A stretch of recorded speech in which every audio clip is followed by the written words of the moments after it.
Umabot sa 11 bahay ang nasunog sa barangay Ingore, La Paz, Iloilo City pasado alas 3 ng hapon, Abril 30. Sa nasabing numero, 9 ang totally gutted at 2 naman ang partially damaged. Ang mga totally gutted ang pinagmamay-ari ng mga sumusunod: Rofel Hadulos, Realin Hadulos, Renly Pearl Hadulos, Russell Herva, Arturo Pips Jr., Kristen Faith Monterihaw, Rolin Hadulos at Roel Hadulos. Samantala, ang 2 partially damaged naman ang pinagmamay-ari ni Peter Adales Jr. at June Garcia. May isang motor na nadamay na kay Jimboy Nasis. Patuloy sa ngayon ang investigasyon ng Bureau of Fire Protection of BFP Iloilo City kung ano ang pinagmula ng sunog at kung magkano ang naiwang pinsala nito.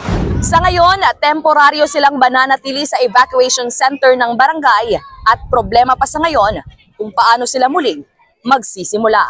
Report mula sa lungsod ng Iloilo. Ito si K5, Kimon Tanyo Kaluyo, at para sa Kampiyon na Balita, Serbisyo Publiko at Kasiyahan sa Iloilo, K5 News FM.